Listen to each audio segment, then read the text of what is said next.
So Georgina, we're going to start now with the 25 quickfire questions under the title of Getting to Know Georgina Hale. Okay. So let's start with question number 1. What is your full name given at birth? Georgina Agnes Hole. When is your birthday and the year of your birth? 4th of August, 1943. As a child, where were you born and raised? I was born in Ilford, Essex, and I lived in many places. My mum and dad were publicans, so we were on the move all the time, but predominantly North London. I never lived in South London. If any, how many brothers or sisters did you have growing up? I have one brother.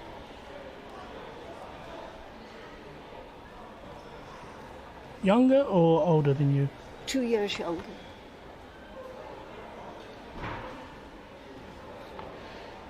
What is your earliest memory of going to the cinema or the theatre? My earliest memory was going to the cinema, and I remember seeing Showboat and Annie Gets Your Gun. They're the two films I remember. Growing up, did you have a favourite actor or actress whose work you really admired? No. Was there an actual event or trigger that first prompted you to seriously consider acting as a profession, and how old were you at the time? Well, every Monday, me and my brother were taken to the films by my father. So I just saw films and I thought, oh yes, I'd like to work in a film. And that was it. Did you ever attend a stage school or audition, study or formally train to be an actor anywhere? I went to RADA.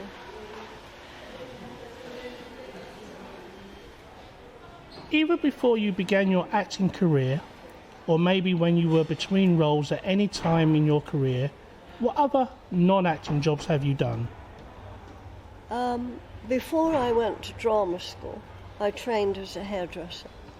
So in the long holidays at drama school, I go back and work in a hairdressing salon.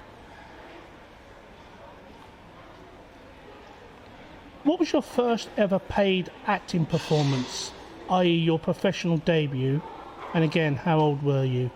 Was flying. Oh no, well we did rep, didn't we, years ago? You went off and did rep. So I think my first rep was Liverpool Playhouse, I think.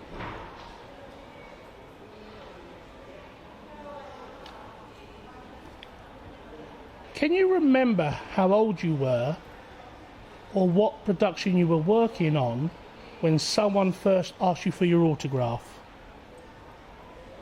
Can't remember.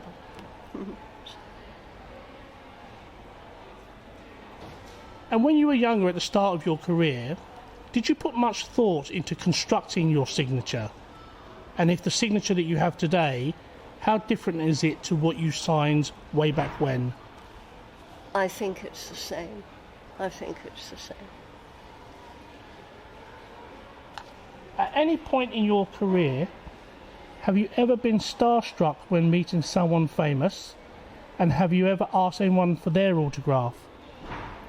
No, I have nobody's autograph, but I have gone up when I used to go and eat. If we'd been working in a show, we'd go to Joe Allen's to eat. And I remember being in there and I saw Jack Lemmon in there and I went up and thanked him. Yes, just I think Jack Lemmon. But I don't have anybody's autograph. Throughout your career, were you ever one for collecting any memorabilia? And what, if anything, do you still have in your possession at home today? Nothing. I think I've got the odd programme, but I just think, oh, that was the working programme. Right. But I don't collect things. To perform in, what would you choose? Theatre, television, cinema or radio, and why?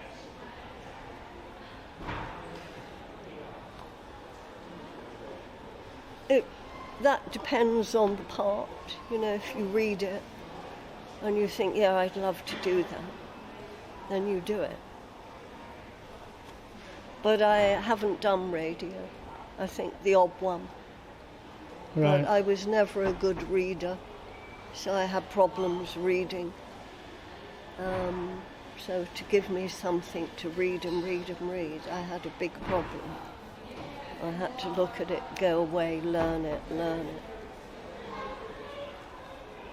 Which of your parts, performances or characters would you say people remember you for the most? Well, I only did 3 episodes in this series, which Adam Faith did, called Budgie. And I walked down the road and people would say, oh, Budgie's bird, Budgie's bird. And then I did 1 day, or maybe it was 1.5 days work in McVicar. And I wanted to play the wife, but they didn't want me to play the wife. But the director said, I have one other part, but you can't do it. I can't ask you. I said, look, I've got no money. I've got to pay the rent. I'll do it. So that's how I ended up playing the girl in the flat in McVicar. Right. This question is probably more from an introspective view. Whether it be for what you did on stage or screen, can you name any of your own individual performance or performances that you are personally the most proudest of?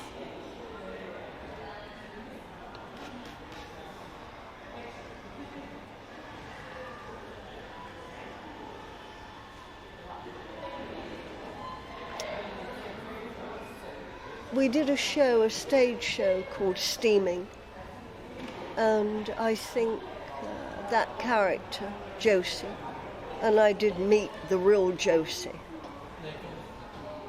I like to think that that was right on the line, that one. And also Ruth Ellis. I met a man who's now dead called Brian Conley, and Ruth worked for his father, who had several nightclubs.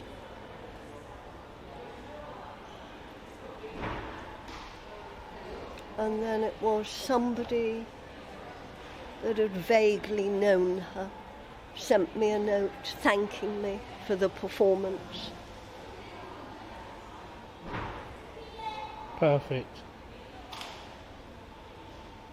Is there a part or a role that you still remember today that you auditioned for or really wanted but didn't get? Get it.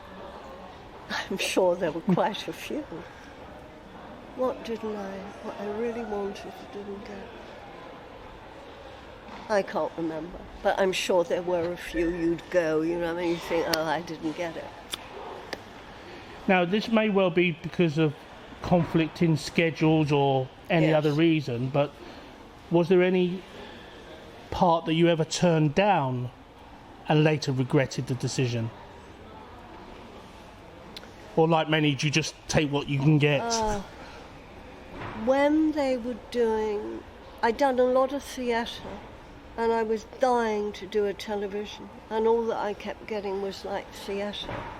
When Tommy Steele was doing Singing in the Rain, they wanted to see me. I'm not saying they were giving me the part. They wanted to see me for whoever this character was in it. And then I met 2 people I won't name who said, oh, George, you're loath working with him. You're loath working with him. Don't go, don't go. So I did go to meet him, and then I remember saying to him, I don't like being told what to do, so don't tell me what to do. So I think I put a rope round my own neck, you know what I mean? Right. And then I did go to see it. And then I thought, oh yeah, if I'd done that, I would have been with the lovely Roy Castle. I think, who died shortly after. I think he had cancer. So that was sort of putting a rope round my neck, but who knows? They may not have said yes. And that was at the Palladium, wasn't it? Yep, yeah. At the Palladium. Yeah. And then also, I was, well, I say stupid, but then years ago, if you were an actress, you didn't want to be in a series, because they'd say, oh, you get judged on that series and you'll never work again. Right. We were away filming The Boyfriend, and my agent phoned and said they want you to do Budgie again. They're going to do another series. And I said, oh yes, I'll do it, but I'll only do 2 episodes. Right. Crazy, I should have done the 13 episodes. But you know, years ago, you didn't want to be in a long running, they did 13 episodes. I said, oh, I'll do 2. And you know, when I look at it now, I thought, George, wrong, made the big mistake. Right. Big mistake. Can you name a co-star that you liked working with the most, and maybe a little bit more controversial, any that you had a tougher time working with? Yeah, there was one lady gave me a real tough time, but I can't mention because she's still alive. Right. But what about ones Alan that you had a Bates. delight working with? I adored working with Alan Bates. I adored working with Oliver Reed. I adored working with Adam Faith. Yep. Outline what a director needs to do to get the best performance out of Georgina Hale, and can you name any directors that you think did exactly that? Yes, Ken Russell, Michael Lindsay Hogg, and Harold Pinter.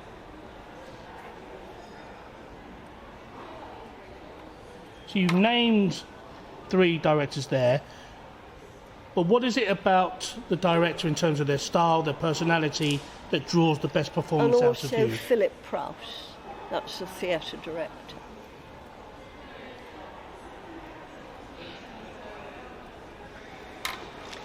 Well, to me, a good director, you've been chosen because they believe nobody else can do that better than you. That's why you've been chosen. And they allow you to create, and they don't say, no, she wouldn't do that. No, sit there, do this, do that. They allow you to do what they've given you the job for. And then if there is something, then rather than tell you what to do, they suggest. And Michael Lindsay Hogg was brilliant at that. You'd be in a rehearsal room, he wouldn't even be looking at you, he'd be looking out the window, smoking his cigar, listening. Right. And he was the son of Orson Welles. And he looked just like Orson Welles. And Alan Bates, we did a few tellers together, and we did a couple of things I did with him. And he would say, yeah, that's great, that's wonderful, but I could be wrong, I don't know. How would you feel if she did that? I mean, I don't know. How would you feel? You go, yeah, okay, let's try. So to me, that's what I want in a director. Right. Not somebody that says, no, Georgina, no, they wouldn't do that, no. Right.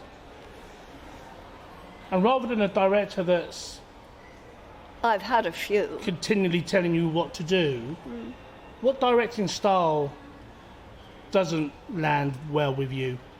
No, that's it. Somebody that constantly telling you, no, you can't do that, no, they wouldn't do that. Because I'm thinking, well, how the fuck do you know?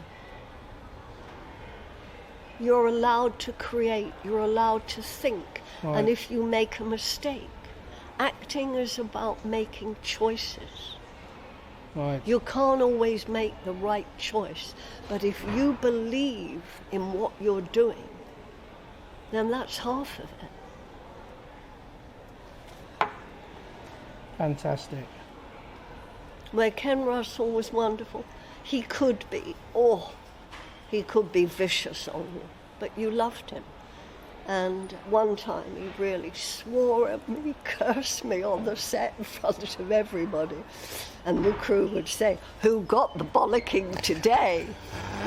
And then you'd be in your trailer, your caravan. You'd open the door. "Thank you, George. Thank you." You go, "Oh, okay, Ken, okay." And it's all forgotten. Or you go up to him and you say, "Oh, Ken, I don't want to say this." "Okay, show me. What do you want to do? Show me." "Okay, fine." And when I worked with Harold Pinter, who was lovely, we were doing something. It was in a play. And I tried something. When we came to notes, getting notes, he said, "Georgina, no." You go, "Okay, Harold," because you respected his choice. And were you always one? Did you were okay with receiving notes, or did it make you slightly nervous and take you aback? No actors like a load of notes. You don't. Your heart sinks, you know. But if it's a valued note, then you think, "Okay, fine, yep." But if it isn't, you think, "God, he doesn't even know what I'm doing. He's on another planet." Right. Had a few of them. So here's a little bit of a left field one for you, Georgina. Go on. You are hosting an intimate dinner party and you're able to invite 3 other guests to attend, alive or dead. Who would you choose to invite and why? I can't answer that question. It's just... If you could relive one moment from your career just one more time, what would you choose?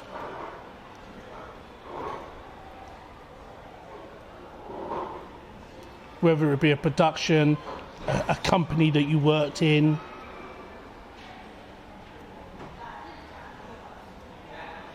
Another one. I can't answer that question. I just don't know. I just don't know. In life there are good memories, happy memories, sad memories. I don't have a special moment. Each job, you try to give it the best of your ability, don't you? Okay, slightly connected, and it may be a similar type of an answer, but when you look back at your career, do you have any regrets?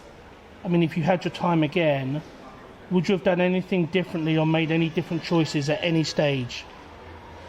Oh, gosh. First of all, I don't look at my life as a career. It was a job I was lucky to do, and I loved doing it. There were some bad jobs that at the end you couldn't wait for it to finish. But that's life. You can't always work with people you get on with and you like. It's impossible. So it wasn't a career. It was a job that I was lucky enough to be doing.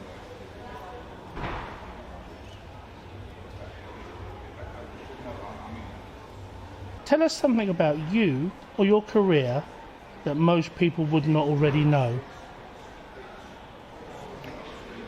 Well, if I've got the money and the time, I do like travelling. And there are countries I've been to where I think, oh yes, I've been, but I'll never come back here again. And then there are 2 countries, well, 3, I have 3. One is Egypt, and one is Bulgaria, and one is the Seychelles. There are 3 countries that I got there and I thought, I've been here before. That was in Egypt. I felt such a strong connection there. I'd been there in another life. And Bulgaria, I went many, many years ago when it was a communist country. And I was so ignorant. I was there, I met actors there, we were at a festival. And I thought, can't get a cup of coffee here. I can't buy chocolate here. Anyway, long story, I met somebody and I fell madly in love with him, but it was so difficult. It was a communist country, I was here, and there were certainly no mobile phones, hardly any phones. And anyway, the letters and everything got less and less, and then I was busy working then. And then 12 years after having met him, I get a phone call from a woman crying, saying, "Can you forgive me? Can you forgive me?" I thought, what on earth is she talking about? And anyway, she said, Milan gave me messages to give to you for 2 years, and I lied to him. I said I couldn't get you, I couldn't find you. Oh, and by the way, he's dead now. He committed suicide. That was one. That's not nice. So they said, but you do forgive me. So then life carried on. You know, I was busy working. 2 years ago, I couldn't get it out of my head because I don't do the internet, but my friend does round the corner. And I said, darling, do me a favor. Punch up his name, and up he came. I thought, my God, he did some work, didn't he work? Died of mysterious circumstances.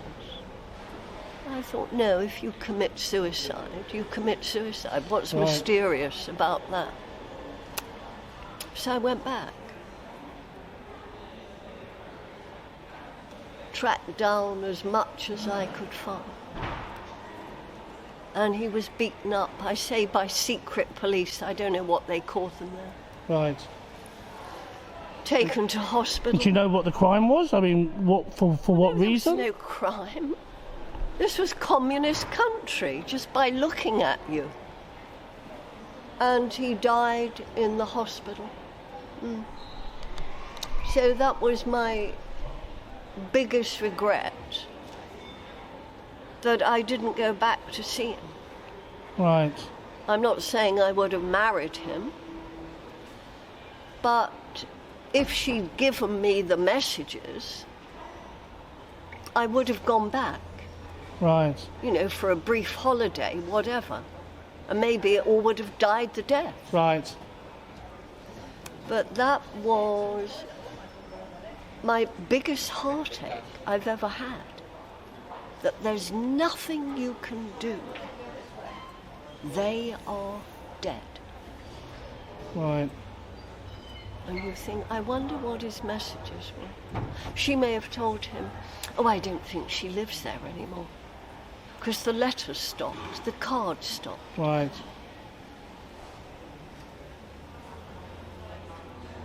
So she got me out the way, and she moved in. He didn't marry her, but she was there.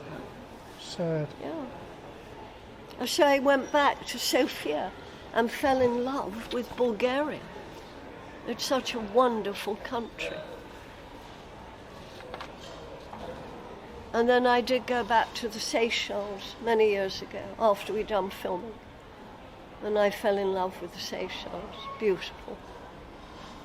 But you don't sit on the beach and get bitten to death by sandfly, which the tour books don't tell you, do they? They talk about mosquitoes. Exactly. Exactly. So that was my only regret in life, that I never went back there. So final question then. Finish the sentence. Whatever happened to the actress Georgina Hale? became unemployable. You know. People I'd worked for had retired or they were dead, and you were getting older, and they weren't the parts for old women. Why have me if you can have a real famous star who may be a few years older than you? They want the job. That's it.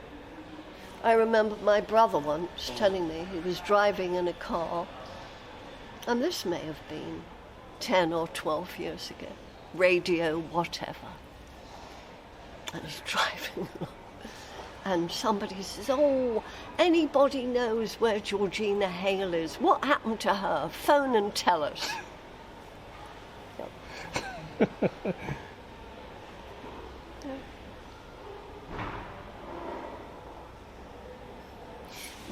Ken Russell was going to do a film, but he died before he could do it, was a musical version of Alice in Wonderland. Oh, wow.